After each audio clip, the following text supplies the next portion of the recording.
Bienvenue à nouveau, suivez-nous aujourd'hui dans un film intitulé Stargate, méfiez-vous des spoilers à venir. Le film commence dans le désert nord-africain en 8000 avenues avec ce qui semble être un vaisseau spatial descendant du ciel au-dessus d'une communauté tribale vivant sous une tente au milieu de la nuit. Tous les villageois sauf un sont vus fuyant de peur alors qu'une forte rafale les traverse. Cependant, on est attiré par la lumière du navire et attiré vers lui. Bondissant vers l'Égypte des années 20. Une fouille se déroule au pied de la pyramide avec excitation. L'un des excavateurs conduit un professeur étranger nouvellement arrivé lui montrant ce qui a été découvert, une série de pierres de placard qui avaient été enterrées dans le sable. Il y a une agitation soudaine alors qu'un grand anneau métallique de forme circulaire, qui a été trouvé sous ces pierres, et hissé jusqu'à notre premier aperçu du voyage dans le temps de Stargate. Une fois de plus, nous nous retrouvons dans l'Amérique moderne. Catherine Langford se glisse jusqu'à l'entrée d'un amphithéâtre, une experte de l'Égypte ancienne et de ses langues. Daniel Jackson tente en vain de convaincre une foule d'universitaires de reconsidérer les théories existantes sur la façon dont les pyramides ont été construites pour la première fois. Il quitte le théâtre pendant sa présentation et Catherine s'approche de Daniel, qui s'avère être pauvre et sans domicile permanent. Plus tard, au cours d'une conversation dans sa voiture, convainc Daniel de rejoindre un projet en tant que traducteur. Dans la séquence suivante, nous nous retrouvons en Amérique en train de regarder Jack O'Neill être désactivé pour le service militaire en raison de sa santé mentale en raison de la mort accidentelle récente de son fils, qui s'est tiré une balle avec l'arme de service de Ferry de Jack. Jack est clairement déprimé et suicidaire. La nature du travail de Catherine pour Daniel devient alors évidente lorsque nous entrons dans une base de l'armée de l'air américaine dans le Colorado, où Daniel se met rapidement au travail, corrigeant une traduction d'un ancien script égyptien, rejetant le travail précédent comme inexact. Il se rend également vite compte que certains des symboles qui lui sont présentés sont en fait des coordonnées, qui se rapportent à une carte du système solaire et présentent ces découvertes à un groupe de militaires, expliquant qu'ils tracent un itinéraire vers un point de départ encore inconnu. Le chef de ce groupe, les opérations désormais spéciales, le colonel Jack O'Neill, conduit Daniel et l'équipe dans une salle des opérations où il lui montre la porte des étoiles précédemment déterrée en Égypte par, il s'avère, le père de Catherine. En utilisant les découvertes et les coordonnées de Daniel, le groupe est capable de l'activer par ordinateur et d'utiliser la porte des étoiles pour ouvrir un trou de verre, fournissant une voie vers une planète lointaine qu'il découvre en envoyant une sonde. Bien que le signal de la sonde soit presque immédiatement perdu à ce stade, il est révélé qu'O'Neill envisage de faire passer une unité d'hommes à travers le trou de verre pour explorer la planète à l'autre extrémité. Daniel est recruté pour les rejoindre sur l'entente. Il pourra utiliser sa connaissance de l'écriture ancienne pour les aider à revenir. Il a remis une amulette dorée avec un symbole hiéroglyphique dessus pour la chance par Catherine, qu'elle porte autour de son cou avec Daniel à l'arrière. Le groupe lourdement armé s'aventure à travers la porte, se retrouve affilé dans les confins de l'espace. Ils arrivent finalement sur une planète désertique de sable qui ressemble beaucoup à l'Égypte, faisant face à une pyramide très familière peu de temps après leur aventure, avec une partie de l'équipe désireuse de faire un retour rapide sur Terre. Une dispute éclate bientôt alors qu'ils découvrent qu'ils se dirigent. Le retour ne sera pas aussi simple qu'ils le pensaient. Il s'avère que Daniel doit localiser le code écrit expliquant comment utiliser la porte des étoiles avant qu'il ne le puisse pendant la rangée. Un soldat lui jette la caisse de livres de Daniel alors qu'il les ramasse. Il aperçoit au loin un gros animal étrange, imperturbable. Daniel s'approche. Cela lui offre une collation et tente de le caresser, affirmant qu'il doit être en sécurité car il porte un harnais. L'animal s'enfuit et s'enfuit, entraînant Daniel avec lui sur de nombreuses dunes de sable. Comme quelques membres du groupe, O'Neill inclut donner la chasse. Daniel reprend conscience alors que l'animal lui lèche le visage et, après l'avoir rattrapé, se retrouve face à une communauté minière qui semble vivre dans des conditions assez primitives ressemblant physiquement aux anciens Égyptiens vus au début du film. Les gens s'inclinent d'abord après avoir vu l'amulette de Daniel et amicalement après qu'il ait offert du chocolat à leur chef. Le groupe est le bienvenu, puis ils le découvrent bientôt grâce à un appareil de numérisation.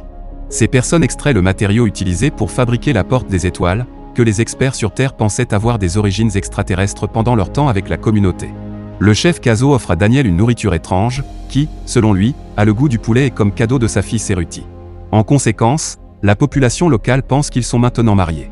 Pendant ce temps, en lui montrant comment utiliser un briquet et en le lui offrant, O'Neill se lie d'amitié avec le fils du chef, Skara, de retour au camp de base.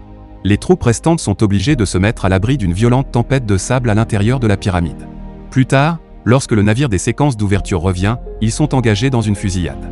2 d'entre eux sont tués et les autres capturés. Le contact radio avec O'Neill, qui était déjà inégal, est perdu à cause de sa relation avec Shari. Daniel est capable d'explorer son nouvel environnement et localise bientôt une écriture ancienne familière avec l'aide de Shari. Il apprend à prononcer et nous utilise pour communiquer avec la population locale. Il est également capable d'apprendre l'histoire de la colonie et le fait que les habitants d'ici ont été transportés sur la planète depuis la Terre en tant qu'esclaves à la suite d'un soulèvement parmi des personnes également réduites en esclavage sur Terre. Il découvre que le chef Ra a mis la loi hors la loi, en écrivant ici. Il découvre également bientôt 6 des coordonnées nécessaires pour ouvrir la porte des étoiles et rentrer chez lui. Mais le 7 a été rompu, est usé et est resté insaisissable. O'Neill, préoccupé par le manque de communication de ses troupes restantes, décide d'agir et ramène son groupe à la pyramide, où ils sont capturés et amenés devant Ra et ses gardes, qui se révèlent tous humanoïdes alors qu'ils rétractaient leur boîtier de tête métallique. Ra, semble-t-il, est le villageois même attiré par le vaisseau spatial il y a toutes ces années dans une bataille de courte durée essayant de résister à leur arrestation. Daniel est tué mais réanimé plus tard par Rob, qui révèle qu'il a choisi de vivre dans un corps humain parce qu'ils sont si faciles à réparer. C'est à ce stade que Daniel commence à découvrir la vérité derrière la mission d'O'Neill selon laquelle il transportait une bombe atomique avec lui, que nous découvrirons plus tard qu'il envisage de détruire la porte des étoiles sur cette planète une fois que les autres se dirigeront vers arrière. Il est, semble-t-il, en mission suicide. En gris, Rod déclare qu'il renverra cette bombe sur Terre via le trou de verre contenant le minéral extrait localement pour la rendre 100 fois plus puissante afin d'anéantir l'humanité. Daniel, cependant, se voit offrir une chance de vivre s'il exécute ses compagnons militaires devant un grand rassemblement de mineurs. Daniel tourne l'arme contre Ra et ses hommes de main, et avec l'aide des habitants désormais armés dirigés par Skara, ils se sont tous échappés dans des grottes voisines. C'est ici que Skara, désormais provocante, se brise, rugit, aucun rôle d'écriture et tire un signe que Daniel soupçonne immédiatement d'être le 7e symbole manquant requis pour ouvrir la porte des étoiles pour se venger du soulèvement. Ra envoie des navires pour attaquer les gens de Casa, mais imperturbable et dirigé par O'Neill. Ils renversent leurs surveillants, s'emparent de leurs armes et retournent à la pyramide ici attaquée. Ils trouvent rapidement leurs forces divisées, avec O'Neill, Daniel et Shari piégés à l'intérieur de la pyramide et un groupe d'environ 20 personnes étant instruit par le commandant en second O'Neill. Kowalski incapable d'entrer.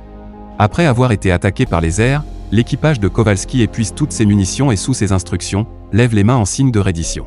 Cependant, alors qu'ils sont approchés par leur ravisseur potentiel, K-SUF apparaît au sommet d'une dune de sable voisine flanquée de toute la communauté minière, qui descend rapidement, engage les hommes de Ra et sort victorieux en raison de leur nombre écrasant.